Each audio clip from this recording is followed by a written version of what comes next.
टीपू सुल्तान को युद्ध में परास्त करने वाले इंदौर के शासक सूबेदार तुकोजीराव होलकर प्रथम इतिहास के पन्नों से गुम हो गए। शासन अवधि 1795-1797।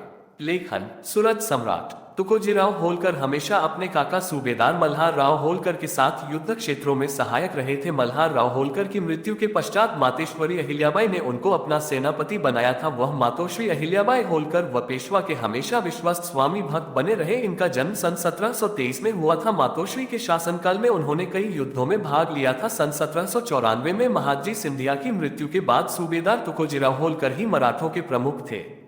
मातोश्री के देवलोक गमन के पश्चात इंदौर राज्य प्रभार के सारे अधिकार सूबेदार तुकोजीराव को हस्तगत हुए। उनके कार्यकाल में राज्य की दशा पूर्ण संतोषजनक रही। सूबेदार तुकोजीराव होलकर एक कुशल सेनापति और वीर योद्धा थे। वह साधारण रहन सहन वाले निर्भय मानी व्यक्ति थे। पेशवा द्वारा उनको 12 भाई वाली सलाहकार समिति में भी स्थान देकर मान दिया गया था। सन 1785 में टीपू सुल्तान पर चढ़ाए।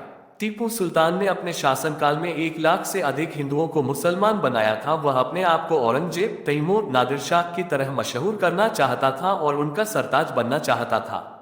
जिस समय हिंदुओं को बलपूर्वक मुसलमान बनाने का कार्य शुरू हुआ, उसी समय हिंदू समाज में कोहराम और अहंकार को सुनकर हिंदू धर्म की रक्षा का बाना धारण करने वाले मराठों में क्रोध की लहर दौड़ पड़ी तथा सभी ने ये निश्चय किया कि टीपू सुल्तान के फन को कुचला जाए। नाना फडणवीस ने सभी मराठा सरदारों को आदेश दिया कि वह धर्मार्थ टीपू सुल्तान पर चढ़ाई करे। पुणे में सभी मराठा सरदारों की विशेष सभा में यह निश्चय किया गया कि धर्मांध टीपू सुल्तान पर चढ़ाई करने के लिए पहले परशुराम भाव को भेजा गया और फिर मार्च 1786 में तुकोजीराव होलकर ने टीपू सुल्तान के विरुद्ध प्रयाण किया। वह पश्चिमी रास्ते से होकर बादामी की ओर आगे बढ़ेंगे। उन्होंने मई 1786 को बादामी किले को घेरकर 3 सप्ताह तक भयंकर गोलीबारी की और घमासान युद्ध कर उस पर अधिकार कर लिया। इसी प्रकार 8 जून 1786 को तुकोजीराव होलकर ने गजेंद्रगढ़ पर अधिकार कर लिया। जल्द ही मराठों ने धारवाड़, सावनूर, अडोनी, गजेंद्रगढ़ तथा बहादुर विंडा युद्ध कर अधिकार कर लिया। युद्ध के बाद टीपू सुल्तान सावानूर की ओर आगे बढ़ा। यहाँ का राजा मराठों का मित्र था, इसलिए तुरंत हरिपंत और तुकोजीराव होलकर सावनूर की रक्षा के लिए पहुंच गए। यहाँ पर मराठों ने छापामार प्रणाली के द्वारा टीपू सुल्तान से युद्ध किया तथा उसे बहुत हानि पहुंच जाए। उस युद्ध में खुलकर तोपखाने का प्रयोग किया गया। मराठों ने गुरिल्ला युद्ध द्वारा टीपू सुल्तान के हजारों सैनिकों को मार डाला। टीपू सुल्तान केवल देखता रह गया। अब उसे यह आभास हो गया था कि वह मराठों से जीत ना सकेगा, इसलिए उसने मराठा सरदार हरिपंत से संधि वार्ता शुरू की। यह उसकी चाल मात्र थी। हरिपंत के थोड़ा ढीला पड़ते ही वह उन पर टूट पड़ा। तब पंत ने मुश्किल से अपनी रक्षा की। उसके बाद एक दिन तुकोजीराव होलकर और पंत ने टीपू सुल्तान पर आक्रमण कर मारकाट मचा दी। इसमें मराठों ने बड़ी संख्या में टीपू सुल्तान के सैनिकों को काट कर फेंक दिया। टीपू सुल्तान की सेना मराठों की मान सहन नहीं कर सकी की और रणभूमि में भागने लगी। टीपू की सेना जब मैदान से भागी तो उनके पीछे मराठा घुड़सवार लग गए। उन्होंने टीपू की सेना का भारी विनाश किया। टीपू सुल्तान भी पराजित होकर भागा। उसका पीछा किया तथा उसके ढेरों को लूटकर आग लगा दी और उसके बहुत से सैनिकों को कैद कर लिया। टीपू सुल्तान की हार इतनी करारी थी कि वह मोशिलेविया के पास जाकर रुका। उसने वहां से संधि की याचना की। वीर तुकोजीराव होलकर के अधिनायकत्व में मराठा रणवाहिनी टीपू सुल्तान को महाराष्ट्र मंडल के साथ संधि पर विवश होना पड़ा। अंत में मार्च 1786 को गजेंद्रगढ़ में टीपू और मराठों में संधि हुई। संधि के अनुसार टीपू सुल्तान ने 45 लाख नकद और 60 लाख देने का वादा किया।